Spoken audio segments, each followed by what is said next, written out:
terceiro ano. Eu vim aqui hoje para poder explicar um pouco para vocês sobre a primeira matéria do PET do terceiro ano deste ano de 2021, que a matéria lá é soluções. Essa matéria a gente já começou a ver ela ano passado e este ano nós vamos fazer apenas uma revisão sobre esse conteúdo, certo? Então, para começar, soluções. O conceito de solução é que é uma mistura homogênea. Para quem não se lembra, uma mistura homogênea é aquela mistura em que a gente consegue misturar os componentes totalmente. Então, um exemplo, água e sal, água e açúcar são misturas homogêneas, porque eu tenho duas substâncias ali juntas e que elas conseguem se misturar totalmente.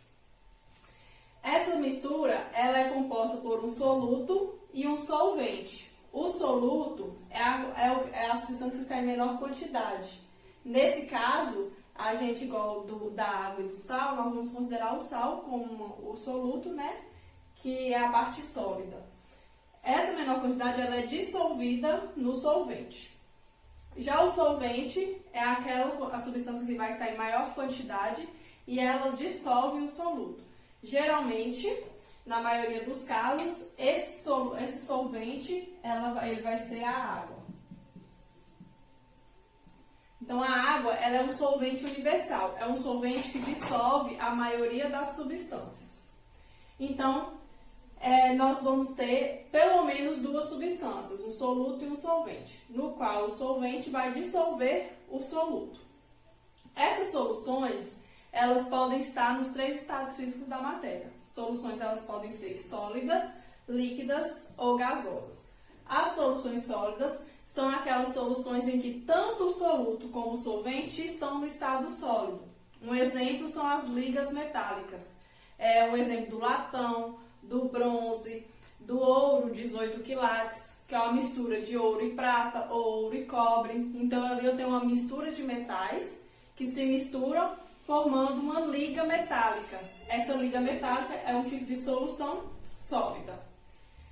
Nós temos também as soluções líquidas. As soluções líquidas, que é o que a gente vai mais abordar aqui, elas são as que têm maior quantidade. É uma água sanitária, a água que a gente bebe, tratada pela Copasa é um tipo de solução. O álcool 70% é um tipo de solução. O soro fisiológico ou soro caseiro também são tipos de soluções. E todas elas no estado líquido. Essas soluções líquidas, elas podem ser do tipo sólido líquido, por exemplo, água misturada com sal. Pode ser do tipo líquido, por exemplo, álcool e água. E também pode ser do tipo líquido gasoso, que a gente vai ter, por exemplo, a água do mar, que ali na água do mar a gente tem gases dissolvidos na água. Então, nós vamos ter uma solução líquida.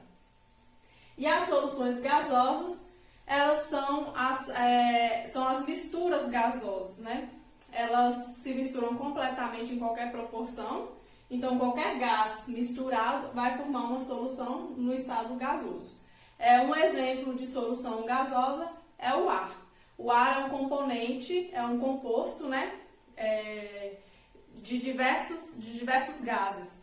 Argônio, nitrogênio, oxigênio, ainda tem as impurezas, então vai ser um tipo de solução gasosa. Agora eu vou dar uma continuidade falando sobre as soluções líquidas. Nas soluções líquidas nós temos uma propriedade de cada substância que se chama solubilidade. Cada substância ela tem uma solubilidade diferente. A solubilidade é a propriedade que tem de uma substância se dissolver em outra. Um exemplo, o ferro, ele não se dissolve em água. Então, é uma propriedade do ferro não dissolver em água. Então, ele é insolúvel em água. Já o sal, ele se dissolve em água. Então, uma propriedade do sal é ser solúvel em água. Então, a solubilidade, ela depende de cada material. Então, cada material, ele pode ser solúvel ou não, dependendo de onde ele vai ser misturado. O coeficiente de solubilidade é a quantidade máxima de substância que eu consigo dissolver em um determinado solvente. Então, um exemplo, se eu pegar a água e vou dissolver açúcar, o açúcar ele tem uma quantidade máxima que eu vou conseguir dissolver naquela quantidade de água. Da mesma forma, o sal, ela vai ter uma quantidade máxima que vai conseguir ser dissolvido naquela água. Esse coeficiente de solubilidade, ele vai depender da temperatura. Então, um exemplo, em uma determinada temperatura, eu consigo dissolver uma certa quantidade.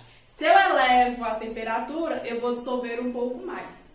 Então, o coeficiente de solubilidade, ele é dado em gramas por 100 gramas de solvente. Então, vamos supor que eu pegue 100 gramas de água, que é equivalente a 100 ml de água, e eu vou dissolver ali o sal. O sal, ele vai ser dissolvido até uma determinada quantidade.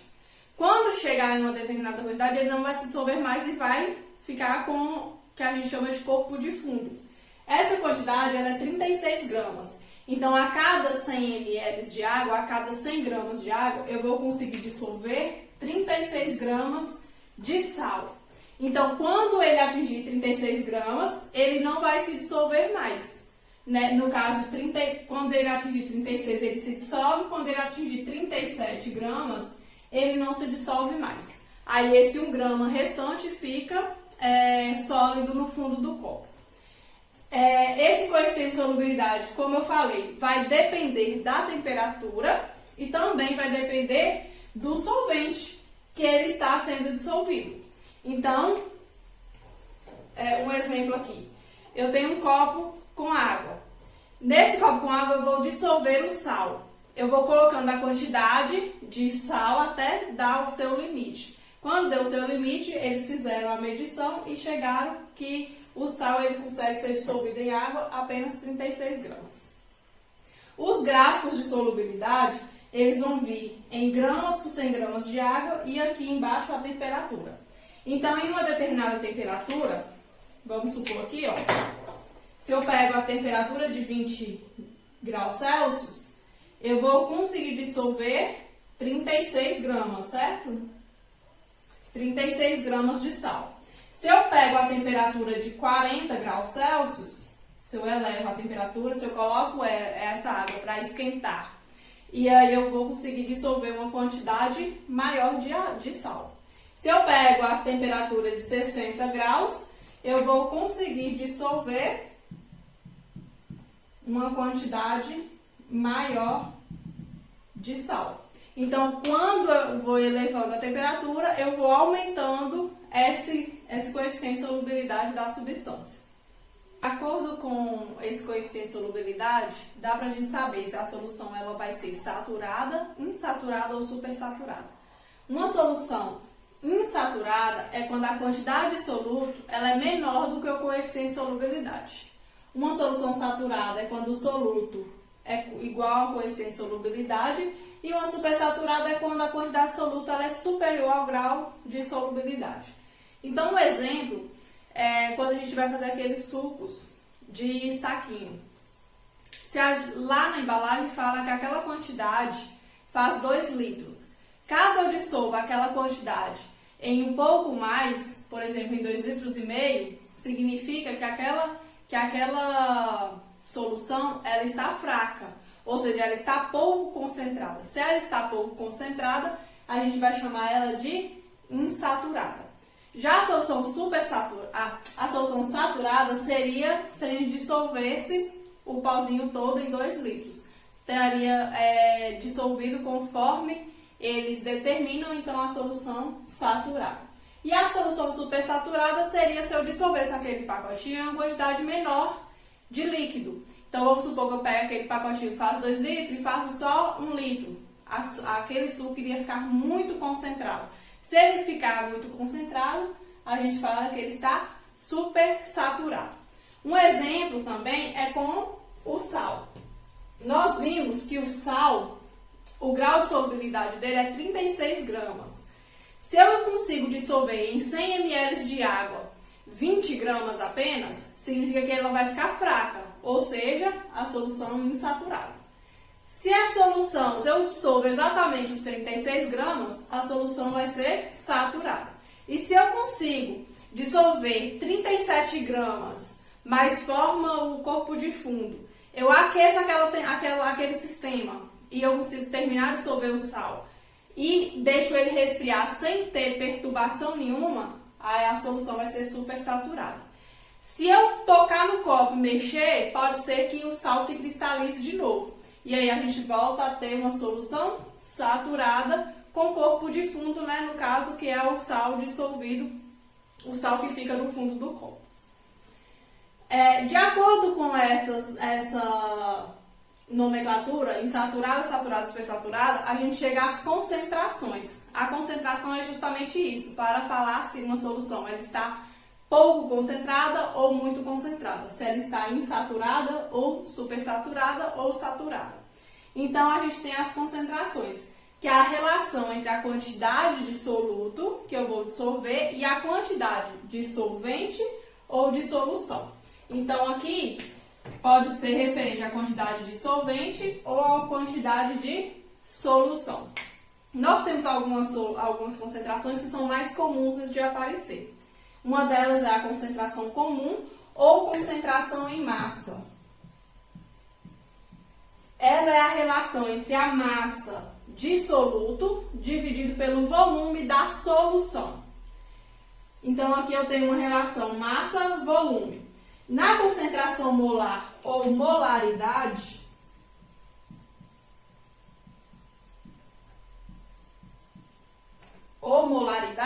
nós temos que aqui, ó, molaridade é igual ao número de mols, que é representado pelo N, dividido pelo volume, que é representado pelo V. Então, eu tenho o número de mols dividido por volume. Quando a gente fala em molar ou molaridade, nós falamos em número de mols. O número de mols é a quantidade de matéria que existe naquela substância. Esse número de mols, ele é determinado, aqui, ó, o número de mols, ele é determinado pela massa da substância que está sendo informada, dividido pela massa molar do componente. Então, como que a gente vai determinar a massa molar do componente? Recapitulando, que a gente já viu isso. A massa molar é a massa que tem na tabela periódica somada. Então, vamos supor, eu tenho o sal, que é NaCl. A massa molar do NaCl vai ser a massa do sódio mais a massa do cloro, que a gente vai encontrar na tabela periódica. Então, aqui eu tenho a massa do sódio com a massa do cloro. Vou apresentar para vocês apenas as fórmulas, né, para a gente poder fazer os cálculos de concentração. Então, como eu já havia falado, concentração comum ou concentração em massa é C igual a M dividido por V, em que M é massa e V é volume. Aqui vai ser a massa do soluto e aqui o volume da solução. Certo? Concentração molar ou molaridade é o M dividido por N vezes V. O N é o número de mols do soluto também, dividido pelo volume da solução. Essa solução, ela precisa estar em litros. Então, no caso de molaridade, o volume da solução é em litros. E recapitulando aqui que o número de mols é N igual a massa dividido pela massa molar. Eu vou fazer um exemplo de cálculo de cada um aqui e aí eu vou explicar melhor como a gente vai calcular tanto o número de mols como a concentração. Essa concentração em massa é muito comum em medicamentos, né? E essa daqui é muito comum em frascos de laboratório, para análise. Título em massa. Título em massa vai ser a massa do soluto dividido pela massa da solução vezes 100. Também muito encontrado em medicamento, para a gente poder determinar. A única diferença desse para esse é que aqui a gente vai usar massa, ao invés de volume. E o título em volume é volume da solução, do soluto dividido pelo volume da solução, vezes 100%. Todo mundo aí usando muito, né, o álcool 70%. Aquele 70% é o título em volume daquele álcool. Significa que para cada 100 ml de solução, né, daquele vidro, nós temos 70 ml de álcool e somente 30 ml de água. Isso que vai determinar o título. Então, aqui é volume aqui é massa do soluto dividido pela massa da solução. E aqui também é a mesma coisa. Volume do soluto dividido pelo volume da solução. E aqui nós temos a diluição. A diluição, ela é quando a gente já tem uma solução pronta e a gente vai acrescentar, por exemplo, água, ou acrescentar mais do soluto para a gente ver, né, como que vai ficar essa concentração no final. Então, nós temos uma concentração inicial e ela vai virar outra concentração no final, porque nós vamos adicionar alguma coisa àquela solução. Então, a diluição, ela vai ser concentração inicial vezes o volume inicial, igual a concentração final vezes o volume final, caso a gente apenas adicione água.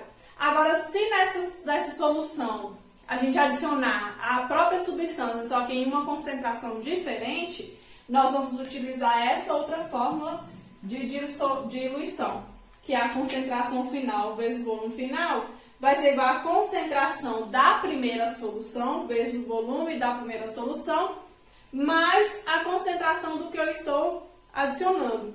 Então, a concentração da segunda substância vezes o volume da segunda substância. E aí, a gente vai ter a diluição com qualquer uma dessas duas fórmulas. Aí, cabe a gente analisar a questão para a gente saber o que a gente vai usar em determinado momento. Esses dois exemplos aqui agora para a gente poder finalizar. Então, aqui nesse primeiro exemplo, fala assim: calcule a massa existente em um frasco de dipirona com concentração 500 mg por mililitro, contendo 20 ml. Eu peguei essa dipirona e no frasco dela está escrito 500 mg por mililitro e o conteúdo total desse frasco são 20 ml. Então, aqui ele está querendo saber qual é a massa que tem do composto da dipirona aqui dentro desse frasco.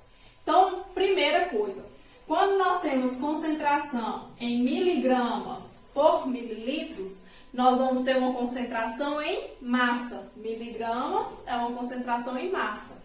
Então, a gente vai começar a separar os dados que nós temos nessa questão. Então, aqui primeiro nós temos concentração igual a 500 miligramas por mililitros, contendo 20 ml. 20 ml é o quê? É o nosso volume. Então, nós temos 20 mililitros. Ele está querendo saber o quê? Calcule a massa. Ou seja, se ele está querendo saber a massa, nós vamos utilizar aquela primeira fórmula de concentração comum. C é igual a M dividido por V. O C nós temos que é a concentração de 500. O M é o que ele está querendo, então nós vamos permanecer o M. E o volume é o volume de 20 ml. Então, o volume 20 mililitros. Então, aqui a única coisa que eu fiz foi olhar a questão e separar os dados. Quando eu separei os dados, eu já sei o que cada um significa, eu venho aqui e jogo eles na fórmula. Eu coloco eles de acordo com o que eles são. Então, concentração eu coloquei no lugar de C, volume eu coloquei no lugar do V, e como ele está querendo saber a massa, eu deixei ela como M. Nesse caso aqui, nós vamos fazer o cálculo. M vai ser igual. Nós vamos multiplicar cruzado. Então, aqui, M vezes 1 aqui, que aqui embaixo não tem nada, vai ser 1. M vezes 1, M. 500 vezes 20 vai ser igual a 10.000. 10.000 miligramas. Porque aqui no início não estava em miligramas, então a gente permanece em miligramas. Então, dentro daquele frasco eu tenho 10.000 miligramas, que corresponde a 10 gramas.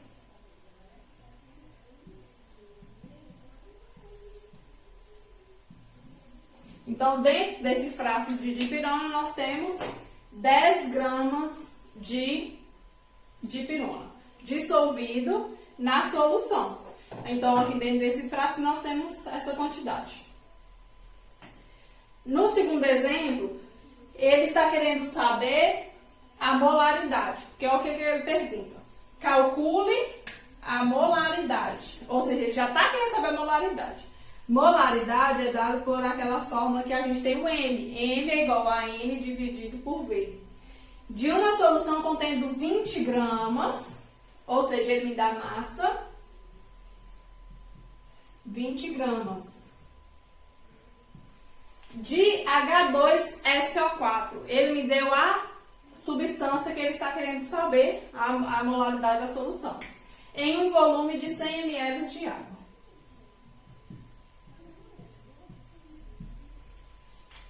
Então, voltando lá naquela parte das fórmulas, nós temos que molaridade é igual a N dividido por V. Molaridade é o que eu estou querendo, certo? Calcula a molaridade é o que ele está querendo. O número de mols ele não deu. E o volume ele deu, que é 100 ml. Mas esse 100 ml precisa estar em litros. Então, a gente vem aqui e divide por 1000. Dividido por 1000 vai dar 0,1 litro. Então, nós vamos usar essa quantidade de volume, 0,1 litro. E o número de mols, como que a gente vai calcular? Relembrando, número de mols é igual a massa dividido pela massa molar. A massa nós temos, que é 20 gramas. E a massa molar a gente também tem, que a gente tem que olhar na tabela periódica e calcular essa massa. Então, vamos lá. A massa é 20 gramas dividido pela massa molar do H2SO4. Então, nós vamos pegar elemento por elemento aqui. Nós temos que a massa do hidrogênio na tabela periódica é 1, só que aqui nós temos 2 hidrogênios. Então, vai ser 1 vezes 2. Mais a massa do enxofre. Na tabela periódica, a massa do enxofre é mais a massa do oxigênio, que é 16. Só que aqui nós temos 4 oxigênios. Então, a gente vai pegar 16 vezes 4. Somando tudo isso aqui, ó, multiplicando 1 vezes 2, 2. 2 mais 32, 34. 16 vezes 4, 64. Mais 34, nós temos que a massa molar do H2SO4 é 98. Então, eu vou ter aqui, ó, número de mols igual a 20 dividido por 98. 20 dividido por 98, nós vamos ter 0,2 mol. Então, essa é a quantidade de mol presente nessa quantidade de massa, de 20 gramas. Agora, a gente tem o número de mols, nós vamos jogar na fórmula. Então, vai ser, no lugar do M, nós vamos colocar 0,2 e no lugar do V, nós vamos colocar 0,1. 0,2 dividido por 0,1 vai dar 2 mol por litro. Significa que nessa solução nós temos 2 mols de H2SO4 por litro de solução. As atividades que vocês vão fazer está na página 51 do PET e vocês vão ler a página 49 e 50. Eu também vou deixar um resumo para vocês na página e aí vocês vão dar uma lida. Qualquer dúvida vocês podem entrar em contato comigo que a gente pode resolver. Um abraço em todos vocês e bons estudos!